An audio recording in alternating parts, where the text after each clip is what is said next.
الحمد لله حمدا كثيرا طيبا مباركا فيه، وأصلي وأسلم على نبيه وحبيبه محمد بن عبد الله وعلى آله وأصحابه وأزواجه الطاهرات أمهات المؤمنين وعلى التابعين لهم بإحسان إلى يوم الدين. أما بعد، أوصيكم ونفسي بتقوى الله تعالى. waxaynu ka soo hadalnay walaalayaal khudbadihii hore mashaakilka ugu culculus ee bulshadeena haysta, al-amraad al-ijtimaaciya, oo u baahan runtii in lagu baraarugo dawadoodana lagu dadaalo si dadku u nabad galaan. qabyaaladaynu ka soo hadalnay iyo xaaraanta la cuno. markaynu wax ka hadlaynana wax caamaynu ka hadalnaa, cid gaara loogama jeedo, laakiin qofkii soo gala waxa weeyaan inuu ka badbaado oo qofkaasi uu ka dadaalo. maxaa badiila markuu ilaahay shay naga xaaraantinimeeyo subxaanahu wa tacaala? wuxuu inagu abaabulaa oo ina jeclaysiiyaa waxa xalaasha ah. mowduuceennan maanta ama khudbadeennani waxa ay la xidhiidhaa xalaasha iyo sida loo raadsado. khudbadda hore waxay dhiiri gelinaysay qanaacada iyo sida loo baadi doonayo xalaasha, iyo siday salafuna saalix dadkeennii waa wanaagsanaa xaaraanta isaga ilaalin jireen, xalaasha ugu dadaali jireen. iyo qofku hadduu han yaraado isagoo xalaal heli lahaa inuu xaaraan ku dhici karo. khudbadeennani waxay la xidhiidhaa 11 dariiqa lilghina wa kahrat almaal. 11 waddo oo marka aad marta aad heli karta maal barakaysan, maal badan oo barakaysan. sideed u heli kartaa? waa arrin kulminaysa dadka adduunyada doonaya iyo dadka aakhiro doonaya labadaba. qofka adduunyada doonaya xooluu doonaya, ka aakhiro doonayaana xoolaha uu doonayaa si uu aakhiro ugu shaqaysto. waxaynu baraarujinaynaa asbaabu risqi nawcaani. sababaha arsaaqada lagu raadsadaa waa laba nooc: asbaabun daahira wa asbaabun baatina. sababa muuqda iyo sababa qarsoon. sababaha muuqda cid waliba way taqaanaa, oo waxa weeyaan inuu qofkii baac mushtari galo, inuu beero samaysto, inuu xirfadu wax ku soo saaro barto. sababaha qarsoon dadku ma wada yaqaano, qofku ilaahay waafajiyuunbaa garanaya ee diintiisa ku camal falaya, ku dhaqmaya. waxa kale ay ku kala duwan yihiin sababaha qarsoon aynu sheegi doonno waa madmuuna. ilaahay baa damaanad qaado oo inoo ballan qaaday arsaaqada lagu raadsado wadooyinka in la helayo. taa kale laakiin khasaaray u taallaa. asbaabtaa marka aynu sheegayno lagu heli karo maal badan oo barakaysan, maal badan un odhan mayno, laakiin sida nusuusta baraka ka muuqanaysa maal badan oo barakaysan inuu qofku raadsado. waxaa kow ka ah kahratu listikfaar, inuu qofku istikfaarta badiyo. waa laga yaabaa dadka qaarkood oon dee diin rumaysnayn haddii la idhaha istikfaar baa adduun lagu raadsadaa inuu afka dhinaca u marooriyo, laakiin dee innagu diinteenna iyo daliilkeena aynu ku qanacsanay. nabiyullaahi nuux buu ilaahay ka warramayaa ummaddiisii waaninaya siday u raadsan lahaayeen wax baraka lahoo badan oo khayr leh. فقلت استغفروا ربكم إنه كان غفارا يرسل السماء عليكم مدرارا ويمددكم بأموال وبنين ويجعل لكم جنات ويجعل لكم أنهارا. وأنوانيا وحن كل ربولي إلهي الدم بداف ويديست وحيدين سين دونا مضر آذو بضن روب آذو بضن.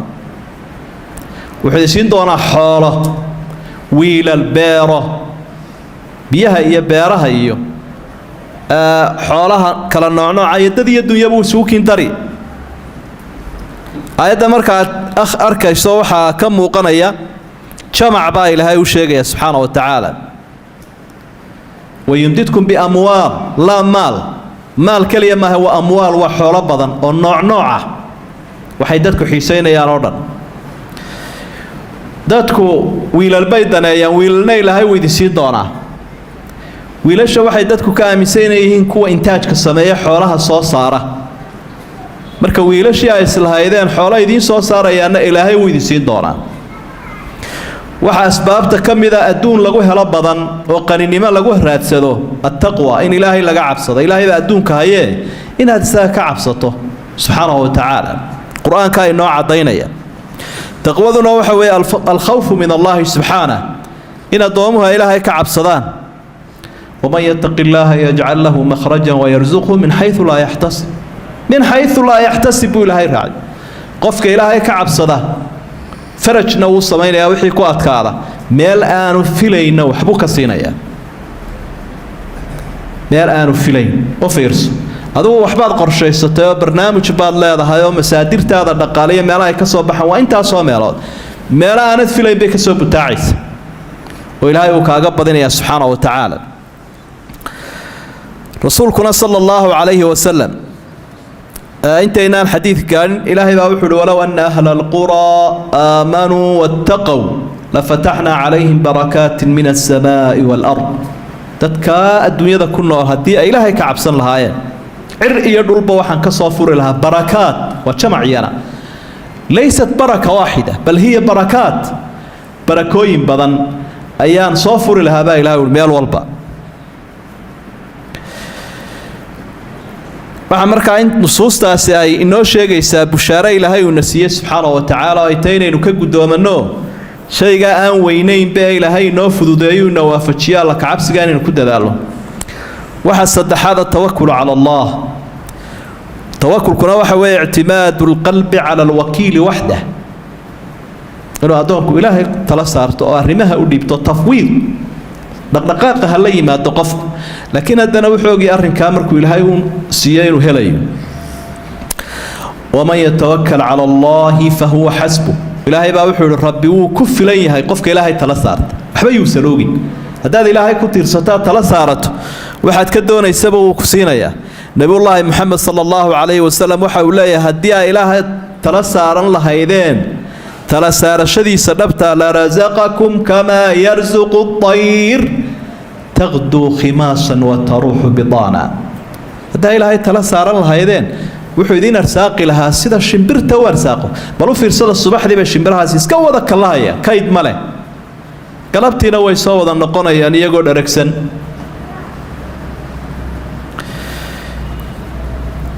waa arrinuu inagu qancinaya nebigu calayhi salaatu wasalaam arsaaqada in badan oo addoommaha ka midi waxay ka shakisan yihiin talow maad heli ilaahay wuxuu ugu dhaartay inay helayaan وفي السماء رزقكم وما توعدون فورب السماء والأرض إنه لحق مثل ما أنكم تنطقون حقينا كوريا سمادا waxa jira buu lahayn arsaaqadii niyo jannada idin yabahay waxaan idin sheegayaa in aydan arsaaqada waa in helaysaan waa dhab buu lahayn sida hadalkiinuba dhabiya waxba ka shakay waxa afraad oo kamid ah tafarruq li ibadati illaahi subhanahu inaad cibaadada ilaahay u farbaxdo farbixida culimadu waxay ku fasireen markaad cibaadada gudanayso ha xawilnaanin oo ha maqnaanin ee cibaadada u soo jeed salaada soomka dhikriga quraanka mid waliba waqti buu leeyahay cibaadada waqtigeedaasun ha ku ciyaarino qaafil ilaahi oo maqan ha noqonin laakiin qalbigaagu waa soo jeedo xadiis saxiixa waxa uu nabigu ku sallallahu alayhi wasallam wa xadiis al-qudsi يقول الله تعالى يا ابن آدم تفرق لعبادتي إن بني آدم عبادة إذا أسوتي صوفر بحمرك هذه عابديس أملأ قلبك غنى وأسد فقرك قلبك أنا قنيني ما كبو حنيا فقرك أنا وأن أودي دونا رواك قاركود وحي تلمامي وأملأ يديك رزقا كعمها أنا أرساقد بان كبو حن دونا وأن كوبا دينوي هداد تادي دانا قلبك مشغول بان كبو حين دونا فقرقاقنا هرجوكسن مايا وكوسو بتاعي وحشنادا كمذا المتابعة بين الحج والعمرة إن حج إيه عمرة قفوا وبتصدر قالها طوها يستو كري كريو رسولكنا صلى الله عليه وسلم حديث كي صحيح أساس إنه حيث قال تابعوا بين الحج والعمرة فإنهما ينفيان الفقر والذنوب كما ينفي الكير خبث الحديد xajkii cumrada isku xidhiidhiya qofkii kari karaya sanad walba ha wado waxay meesha ka saaraan sida buufimada dabku uga saarto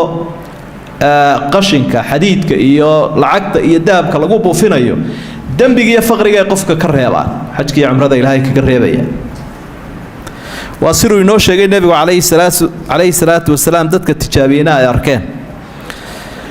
arinta lixaad waa silatu raxim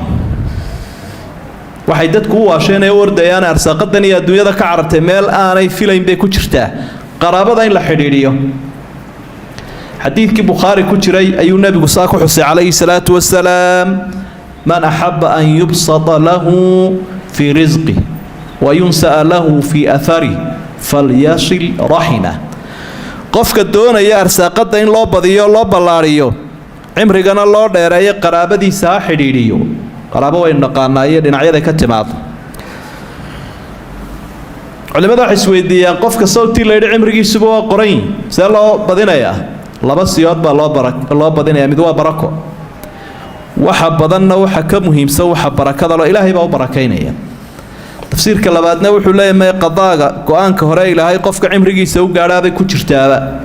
walqadaa'u nawcaani mubramun wa mucallaq min xaysu alcaqiida marka la eego qadaaga wuxuu ilaahay hore u sii xukumay midina waa mubram wuu go'an yahay marka ilaahay agtiisa yaalla midina waa mucallaq wa biyadi lmalak malaga ayuu ku hakisan yahayoo waxaa la leeyahay qofkaasi hadduu sidaa yeelo sidaasaa loo yeelaya hadduu saa yeeli waayana sida hore weeye cimrigiisu waa 60 haddii uu qaraabada xidhiidhiyo samafalkaa la yimaado hadduu yeeli waayana waa 30 dee isagaa isu haya inuu kala jiidiyo inuu isku soo ururiyo ilaahay baa wuxuu uhi yamxu allaahu maa yashaau wayuhbit wacindahu ummu lkitaab ilaahay wuxuu doonana wuu sugaa wuxuu doonana wuu tiraa kitaabkuna agtiisuu yaallaa waxaa ka mid ah alinfaaq fii wujuuhi lkhayr meelaha khayrka oo wax ku bixiyo waa arrinta toddobaada isagana qofku qani uu ku noqon karo maal barakalena uu ku heli karo ilaahay baa wuxuu uhi wamaa anfaqtu min shayin fahuwa yukhlifu waxalla waxaa bixisaan anaa bedel keenaya weliba bedelkuna uu ka badan yihi xadiidkii muslim ee abi hureyra warinaya nabigu waxa uu yidhi ilaahay baa xadiidulqudsi waxa uu ku yidhi yabna aadam unfiq calayk ina bani aadamoo bixi anna waan ku siin macnaheedu waxa weye hadduu iska haysto ilaahayna wuu ka haysan horumar dhaqaale samayn kari maayo xadiidkii bukhaari waxa uu tilmaamayay laba malag inay maalin walba imanayaanoo midna ducuu la taagay midna habaar ka ducada la taagani wuxuu leeyahay allaahumma acdi munfiqan khalafa ilaahay ka wax bixiyo bedelsi waad bixisay haba yaraato uu badinayaa waa masarkii dhaqaaleed helaysa oo doonaysa xadiidkii saxiixa muslim ku sugnaana waan garanaynaa nin uu maqlay daruur leh isqi xadiiqata fulaan daruur baa laga dhaxadlaya waxa le beerta hebel waraabi beeraha kale ma aha way iska baayaan kuwa kale laakiin tanaa bixi doonto daruurtii meel baa lagu afrogay beer halkeera haddii uu eegayna waxaa arkay nin dhex taaganoo u waraysta wuxuu ihi maxaad samaysaa dee beertaa waxa ka soo baxa meelna dib baan ugu celiyaa meelna waan sadaqaystaa meelna masruuf baan ka dhigtaagu marka beertii sidaa lagu soo ururiyey badarkii iyo wixii ay ku horu mari lahayd